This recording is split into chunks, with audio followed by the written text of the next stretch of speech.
여러분 이번 주 증시 보셨죠? SK 하이닉스가 하루에 15%씩 폭락을 하는가 하면 삼성전자가 한반도 역사에 남을 역대급 실적을 내고도 하락 마감, 마이크론, 샌디스크, ASML까지 반도체주들이 그야말로 무더기로 두들겨 맞았습니다. 방송을 찍고 있는 31일 기준 다시 주가가 20%씩 상승을 하고 있는데요. 제가 대충 물량을 보니까요, SK 하이닉스나 삼성전자, 미국의 마이크론이나 샌디스크, 일본의 키옥시아, 무라타, 이비덴, 사실 제가 다 보유 중이거든요. 6월 고점 대비 40%가량 빠지고 20%가 지금 오르고 있더라고요. 갈 길이 멀긴 합니다만 저는 뭐 충분히 가능하다고 봅니다. 저는 이런 장을 처음 봅니다. 뭐 지금 외신을 보면 레오폴드 아셈브레너나 뭐 시타델 얘기도 있고 뭐 별의별 얘기가 다 있는데 저는 오늘 이제 반도체 얘기만 할게요. 굳이 이유를 찾자면 두 가지 의견이 반도체 섹터를 두들겨 팼는데요. 첫 번째, AI 반도체 피크아웃. 그러니까 이제 AI 반도체, 특히 메모리 반도체 업황이 꼭지점에 왔다는 의견이 있고요. 두 번째로는 중국이 마침내 반도체 장비 자립에 성공했다. 구체적으로는 중국이 노광 장비를 자립해서 생산하기 시작했다는 뉴스 때문이었습니다. 이제 중국이 ASML 독점을 깨부수고 삼성전자랑 SK 하이닉스 본격적으로 쫓아오는 거 아니냐, 반도체 대세 상승장 끝난 거 아니냐, 커뮤니티랑 뉴스 댓글도 난리가 났는데요. 과연 시장의 말대로 반도체 상승장은 끝난 걸까요? 아니면 주식을 저렴하게 주워 담을 역대급 기회가 온 걸까요? 먼저 이제 공포의 근원이 됐던 중국산 DUV 장비부터 좀 뜯어보겠습니다. 이 뉴스가 나오고 그야말로 난리가 났죠. 중국이 처음으로 DUV 장비를 자체 생산했다는 겁니다. 그러면 첫 번째 일단 DUV 노광 장비가 뭐예요? 말이 너무 어려워가지고 이 말 좀 설명해 주시면 좋을 것 같아요. 우리가 흔히 반도체를 만드는 과정은 그러니까 도장, 마스크에다가 빛을 쏴서 정밀한 회로 그림을 이제 아주 작은 이제 원판, 웨이퍼라고 부르는 반도체 원판 위에 찍어내는 작업입니다. 이 작업을 해주는 거대한 카메라 겸 도장 찍기 기계를 노광 장비라고 부르는데요. 어떤 광원을 사용하냐에 따라 이름이 좀 달라지는데요. DUV, 그러니까 Deep Ultra Violet, 심자외선이라는 것은 파장이 이제 193나노인 빛을 사용하는 장비고요. 그 다음 단계의 장비라고 할 수는 EUV, 흔히 이제 뉴스에 많이 나오는 거, 이거는 Extreme Ultra Violet이라고 하는, 한국말로는 극자외선이라고 하는 거는 파장이 이제 13.5나노미터인데, 그러니까 DUV보다 빛의 파장이 14배 이상 아주 얇고 짧은 빛을 쓰는 장비입니다.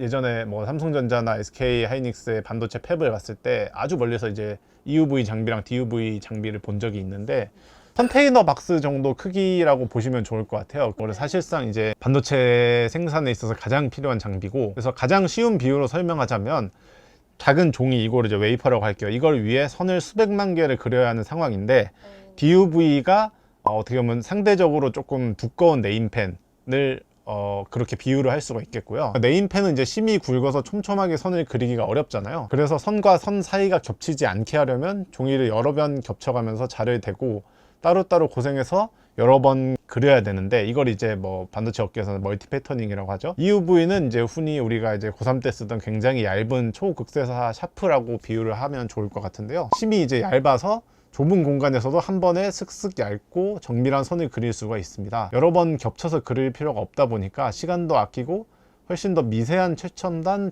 반도체, 그러니까 스마트폰이라던가 AI 데이터 센터에 들어가는 칩을 만들어낼 수가 있습니다. 그래서 이번 중국 뉴스는 이제 샤프, 중국이 이제 EUV는 못 만들었지만 굵은 네임펜, 그러니까 DUV를 이런 거를 이제 남한테 손을 안 빌리고 직접 만들어 쓰기 시작했다는 뜻으로 이해를 하시면 됩니다. 그래서 이제 중국이 자립에 실제 성공을 했느냐 라고 물어보실 수가 있는데요. 사실 이제 중국이 DUV 장비 자립 노력을 한지는 굉장히 오래된 얘기입니다. 이게 왜냐하면 DUV 장비 자체가 사실은 네덜란드의 ASML의 2000년대 중반, 그러니까 지금으로부터 한 20년 전에 이미 상용화됐던 기술이거든요. 요거를 사실 따라하는 것 자체는 기술적으로 그렇게까지 어려운 내용이 아닌 것으로 지금 파악이 되고 있어요. 그래서 이제 중국 기사들 보면은 DUV로 뭐 7나노, 5나노 칩도 만든다, 이렇게 뭐 자랑하는 얘기가 나오고, 실제로 반도체 시장이 그것 때문에 패닉에 빠졌는데, 이게 뭐 원리적으로는 가능합니다. 현재까지 이제 좀 업계에서 나온 얘기들을 보면은 지금 타깃 공정이 28나노급 성숙 공정에 맞춘 이제 침소식 DUV가 나왔다고 하거든요. 우리가 흔히 말하는 이제 뭐 아이폰에 들어가는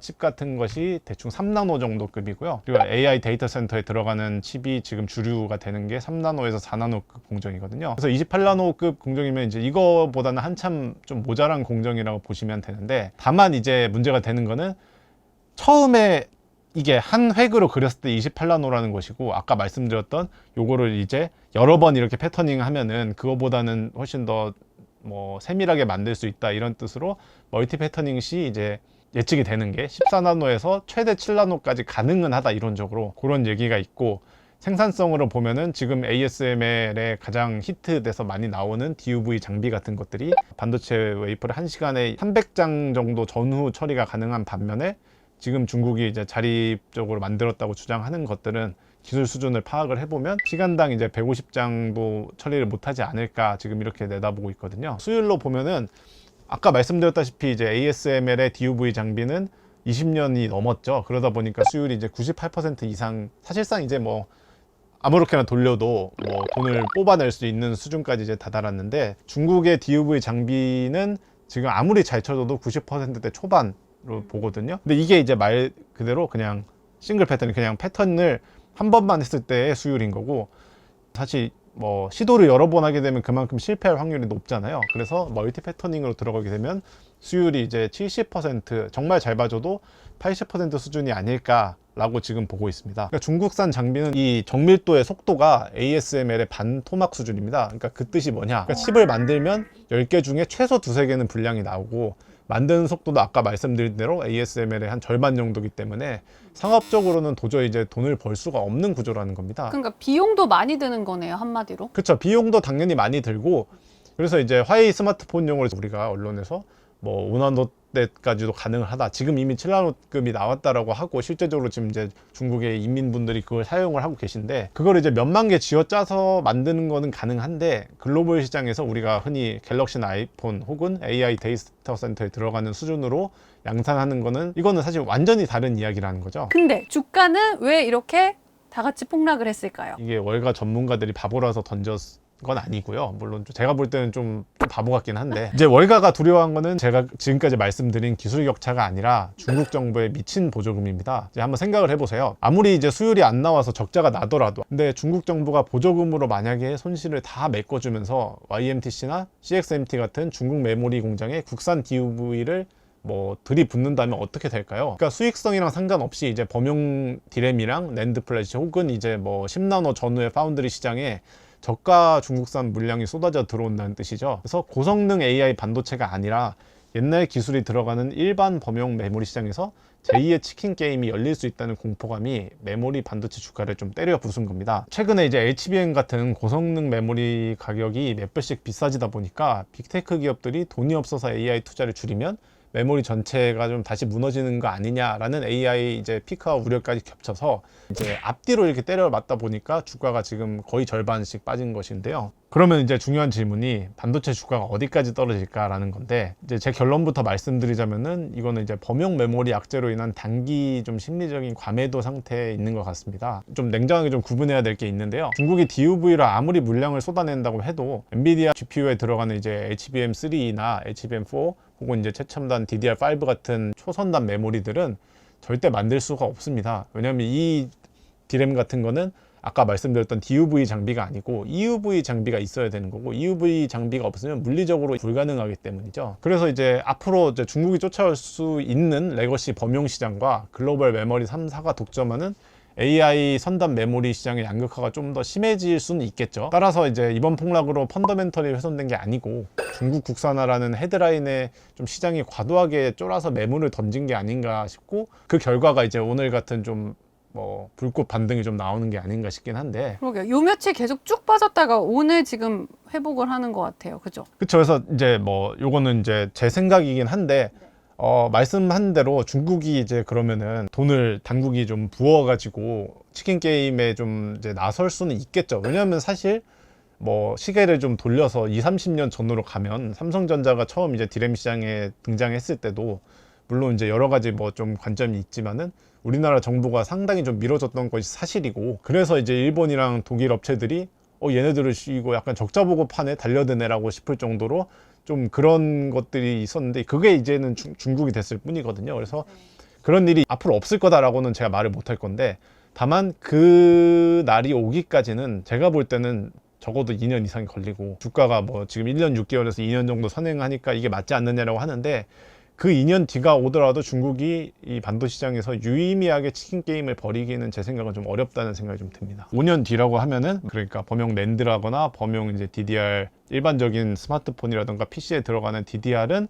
제 생각에는 뭐 중국의 YMTC라든가 창신 메모리가 충분히 쏟아낼 수 있을 것 같다라는 게 생각이고요. 근데 그것도 사실 큰일 난 거긴 하죠. 왜냐하면은 지금 아무리 이제 SK 하이닉스나 삼성전자가 HBM 같이 좀 AI 선단 메모리를 돈을 많이 벌고 있지만, 아직까지도 이 범용 메모리에서 한 절반 정도의 매출과 영업이익이 여전히 나오고 있거든요. 그래서 그 시장의 상당 부분을 좀 내줘야 되는 것은 맞지만, 이제 AI 메모리 시장이 커질 거기 때문에 사실 지금의 주가는 조금 과도하게 내려가지 않았나라는 생각이 좀 듭니다. 주가 얘기로 하자면 이제 시클리컬 반도체 좀 리레이팅에 대한 얘기를 하고 싶은데, 이게 뭐냐면은 그동안 이제 업황을 좀 널뛰기 하듯 하던 이제 경기 민감주, 그러니까 시클리컬 좀 성격을 가졌던 메모리 반도체 기업이 최근에 이제 AI 붐으로 인한 구조적 성장을 이루어내면서 좀 높은 가치 평가, 그러니까 리레이팅 되겠다는 좀 그런 현상을 좀 말합니다. 그래서 이제 공급 과잉 시에 가격이 폭락하고 적자가 발생하다가 이제 도저히 이제 이거는 캐면 안 되겠다, 우리가 좀 감산을 하자 해서 감산을 하면은 수요가 회복돼서 다시 흑자로 돌아서는 이제 그런 호황과 불황의 반복 사이클을 좀 갔습니다. 1990년대 초반에 이제 제가 기억하기로는 삼성이 이제 전 세계 디램 시장의 1등이 된 게 1993년도거든요. 그러니까 그 후로 지금 30몇 년째 1등을 하고 있는데, 삼성전자가 당시에 이제 90년대 초반의 상황을 설명을 해보자면은, 일본만 하더라도 그 당시에 이제 디램 시장의 거의 절반 이상을 일본 업체가 갖고 있었거든요. 그래서 뭐 흔히 우리가 지금 알고 있는 NEC라던가 도시바, 뭐 히타치, 후지츠, 뭐 미쓰비시 전기, 이런 이제 최강자 그룹이 있었고, 미국에서도 당시에도 이제 마이크론이 있었고요. 그리고 뭐 인텔도 뭐 메모리를 만들고 있었고, 우리나라는 이제 당시에 삼성전자랑 LG 반도체랑 뭐 현대전자, 지금의 이제 하이닉스가 되는 곳이죠. 그리고 뭐 유럽만 하더라도 당시에 이제 지멘스라던가 나중에 이제 키몬다가 되는 뭐 그런 업체들, 뭐 인피니온 이런 애들이 이제 메모리 반도체를 다 만들고 있었거든요. 주요 플레이어만 봐도 90년대는 메모리 반도체 회사가 최소 7개, 그러니까 많으면은 10개도 넘었었거든요. 그러다 보니까 이제 메모리 반도체가 잘 팔린다 그러면 와 하고 쏟아내가지고 이제 가격이 폭락을 하게 되고, 그러면 또 엄청나게 적자를 보니까 줄이겠죠. 감산을 하게 되면은 다시 또 메모리 가격이 치솟고, 이게 사실은 어떻게 보면은 최근 한 30년간의 디램, 낸드, 그러니까 메모리 반도체 업계의 이제 생리였다 보니까 주가도 사실은 그거에 너무 익숙해져 버린 거죠. 그래서 예전에 좀 취재했던 얘기인데, 제가 예전에 이제 삼성 반도체 좀 사장분과 만날 때가 있었는데, 그분이 이제 91년도에 처음으로 이제 임원, 그러니까 상무가 되세요. 이분이 이제 91년도에 상무가 되니까 좀 기대를 했죠. 우리가 왜 흔히 임원이 되고 나면 뭐 진짜 1000가지가 바뀐다고 하잖아요. 뭐 자동차도 나오고 뭐 직원분들도 나오고, 이래서 되게 기대를 했대요. 이제 삼성전자에서 차를 한 대 줬는데 그게 이제 소나타를 준 거예요. 그 당시에 뭐 그럴 수 있지. 근데 보니까 중고차를 준 거야. 남이 타다가 준 차를 준 거예요. 그러니까 직전에 임원이 좀 타다가 준 차를 준 거예요. 그래서 디램이 너무 시클리컬한 사업이다 보니까 사정이 그렇게 좋지가 않았던 거예요. 그래서 이제 그로부터 이제 4년 뒤에 95년도 되니까 이제 디램 경기가 절정에 달한 거예요. 그래서 그분은 이제 출장을 갈 때마다 1등석을 타고 다니셨대요. 3년 뒤에 98년도 이제 IMF 때 다시 또 이제 시클리컬 산업이 망하니까 이코노미를 타고 가셨대요. 사정이 안 좋으니까 줄이라고 한 거야. 기본적으로 디램 사업은 사실 이런 사업이에요. 그러니까 3년 4년 단위로 진짜 천당에 있다가 지옥에 있다가 천당에 있다가 지옥에 있다가 뭐 이런 산업이 사실은 반도체 산업인데, 이제 반도체 산업이 이제 좀 펀더멘털이 바뀌는 거 아니냐라는 게 이제 최근에 있던 것이고, 이제 지금 일어나는 게 이제 이 리레이팅 논란인데, 다시 좀 쉽게 설명을 해드리자면, 이제 반도체 회사는 이제 농사 짓는 쌀 가게 같은 거예요. 쌀은 쌀인데 이제 풍년이 들거나 사람들이 밥을 안 먹으면 쌀값이 폭락을 해서 적자가 납니다. 반대로 이제 쌀이 모자라면 가격이 뛰어서 대박이 나겠죠. 그래서 이 집은 언제 망하거나 쌀값이 떨어질지 모르니까 돈을 아무리 벌어도 얘는 이제 가치를 높게 쳐주지 않는다. 이게 이제 낮은 멀티플이고, 여전히 이제 월가도 그렇고 시장에서는 이렇게 보고 있는 거예요. 그래서 삼성전자나 SK 하이닉스가 이제 한반도 역사상 혹은 지구 역사상 사실 이렇게 돈을 많이 버는 기업이 없었는데도 여태까지 여전히 좀 PER이 뭐 3배, 4배, 말 같지도 않은 지금 밸류에이션을 주고 있잖아요. 이제 이런 부분에 있어가지고 조금 사람들이 반박을 하는 게, 아니다. 메모리 반도체는 이제 농사 지어서 쌀 파는 집이 아니고 좀 예약제 럭셔리 디저트 전문점이다. 그러니까 이게 무슨 말이냐면은 빅테크 기업, 그러니까 거대 공룡 손님들이 와서 우리한테 딱 맞는 특별한 맞춤형 고급 디저트를 좀 만들어 달라. 돈은 원하는 대로 주겠다. 지금 주문을 하고 있다라는 거거든요. 그래서 이것도 결국에는 지나갈 일이고 이 시클릿 거래 일부일 뿐이다라고 생각하는 좀 전통적인 세력과 신흥 세력이 좀 부딪히고 있는 단계가 아닐까 싶습니다. 어쨌든 국내에는 당장은 삼전닉스 투자자들이 제일 많으니까요. 삼전이랑 하이닉스 들고 있는 분들은 이런 이슈와 관련해서 어떤 걸 좀 잘 보면 좋을지 얘기를 해줄 수 있을까요? 좀 체크리스트를 제가 좀 생각을 해봤는데 최근에 반도체 시장을 흔든 이제 두 가지 핵심 축인 중국 국산 이제 DUV 노광 장비 이슈랑 이제 HBM 단가 상승에 따른 아까 말씀하신 AI 캐펙스 피크아웃 리스크를 조금 이제 분석을 했을 때 앞으로 이제 투자자분들이 보셔야 될 주요 체크리스트를 제가 한번 좀 정리를 해봤습니다. 첫 번째 이제 중국 DUV 국산화와 관련해서는 이제 ASML에 좀 2008년에 나온 이머전 DUV 기계가 있거든요. 그 정도를 지금 이제 자체적으로 만든 게 아닐까라고, 정말 이제 잘 쳐줘도 그 정도 2008년도에 ASML이 이제 출시했던 모델 정도 급이라고 저희가 좀 가정을 하면은 수율 저하라거나 뭐 처리 속도 좀 불량으로 인해서 첨단 상업 양산은 제가 볼 때 올해 내년 내후년까지도 원가 구조상 불가능하다고 좀 보여지고요. 저희 보셔야 될 게 ASML의 좀 중국향 DUV 장비 판매 매출 감소 우려 포인트를 좀 보셔야 될 것이고, 중국 정부의 보조금을 등에 업은 양쯔 메모리, 그러니까 YMTC 낸드를 만드는 곳이죠. 그리고 이제 창신 메모리 D램을 만드는 곳인데, 이들의 이제 범용 메모리 저가 물량 공세 및 치킨 게임 재개 가능성을 좀 체크는 하셔야 됩니다. 그다음 두 번째로 이제 HBM 단가랑 이제 D램 가격이 너무 비싸져가지고 캐펙스 피크아웃이 좀 된 거 아니냐라는 가설이 있는데, 이 부분에 대해서는 이제 보면은 AI 서버 내에 지금 HBM 원가 비중이 8에서 한 12% 정도 수준이거든요. 근데 이게 여전히 GPU 대비 부담이 좀 상대적으로 적은 수준입니다. 흔히 이제 우리가 AI 서버를 만들게 됐을 때 엔비디아나 AMD로부터 GPU를 일단 기본적으로 깔아야 되잖아요. 이게 전체 서버 비중의 지금 60에서 70%거든요. 예전에 메모리는 진짜 10% 미만, 진짜 5%도 안 되는 수준이었는데 HBM이 등장하면서 메모리 반도체 원가 비중이 뭐 거의 이제 지금 한 15% 수준까지 올라온 건 사실인데, 여전히 근데 GPU의 한 70% 원가 비중에 비하면 굉장히 적은 거거든요. 그리고 이제 HBM4부터 이제 흔히 말하는 이제 장기 공급 계약, LTA 구조로 전환이 돼서 급격한 이제 재고 폭락 가능성이 좀 줄어들긴 했습니다. 그리고 결정적으로 이제 봐야 될 게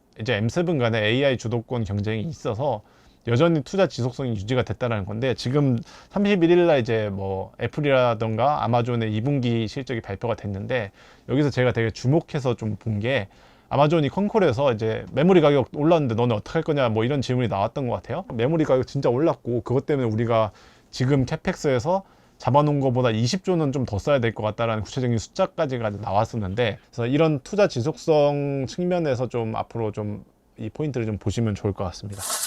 네, 정리하자면 중국 DUV 장비의 이제 자립 소식은 단기적으로 시장의 심리를 흔드는 바람일 뿐 AI 반도체 대세 상승장의 뼈대를 무너뜨릴 악재는 아니라는 게 제 생각이고요. 지금처럼 남들이 공포에 질려 주식을 던질 때가 진짜 알짜배기 선단 공정 주식을 유심히 관찰할 때라는 점 꼭 기억하셨으면 좋겠습니다. 오늘 영상이 도움이 되셨다면 구독과 좋아요 부탁드리고요. 여러분은 이번 DUV 이슈에 대해 어떻게 생각하시는지 댓글로 남겨주세요. 다음에도 시장의 노이즈를 제거하는 날카로운 분석으로 찾아오겠습니다. 감사합니다.